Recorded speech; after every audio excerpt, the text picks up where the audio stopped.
The world in 1950 was the era of imperialism. States that have already industrialized abused innovative forces to colonize states with weaker power. These brutal actions of colonization mostly happened in Asia and Africa. This is the map of Africa in 1876.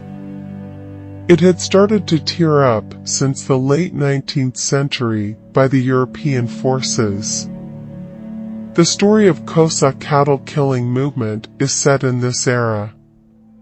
In the mid-19th century, specifically in 1856 and 1857, the Xhosa people of South Africa faced a crisis that would shape their history dramatically. This crisis, known as the Xhosa cattle-killing movement, was fueled by a mix of desperation, nationalism, and anti-colonial sentiment.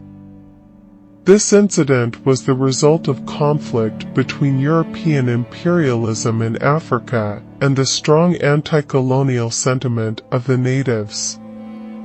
At the heart of this movement was a teenage prophetess named Nonkowaus.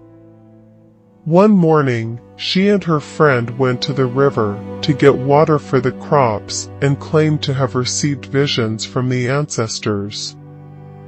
According to her visions, the Xhosa people had to kill all their cattle and destroy their crops. In return, they were promised a new era of prosperity, with abundant crops and healthier cattle, and the expulsion of the British colonizers from their land.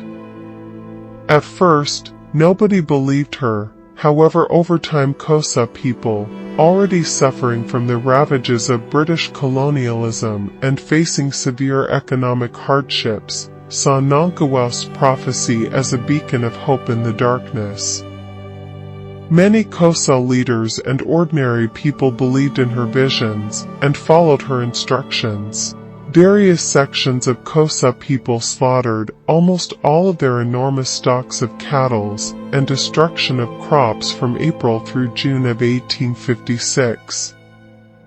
Nevertheless, not all believed the prophecy and refused to kill their cattle. The unbelievers were blamed for the continued poverty. Their farm was raided and destroyed.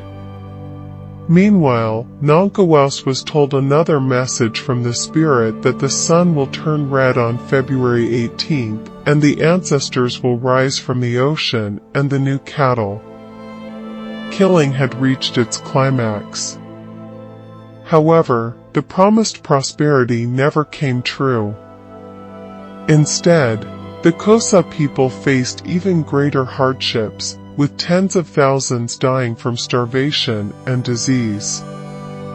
It has been estimated that over 400,000 cattle have been killed in the crisis, and 40,000 people died. Nonkowaus was arrested by the British police. The British took advantage of this crisis by only giving aid for those who obey them and do forced labor for them. The aftermath of the Xhosa cattle-killing movement was devastating, leaving lasting scars on the Xhosa people of South Africa.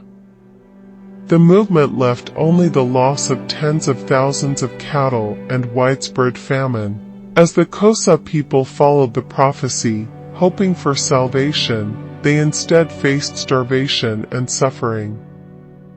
The British authorities capitalized on the chaos, further asserting control over the Xhosa territories. The social and economic fabric of Xhosa society was severely disrupted. The aftermath of the cattle-killing movement underscored the tragic consequences of colonialism and the manipulation of indigenous beliefs for political ends, leaving a painful legacy that continues to resonate in South African history. It stands as a tragic example of how desperation and fervent belief can lead to devastating consequences. Today, the Xhosa cattle-killing movement serves as a tragic reminder of the enduring impact of colonialism on indigenous communities and the importance of remembering and learning from our shared history.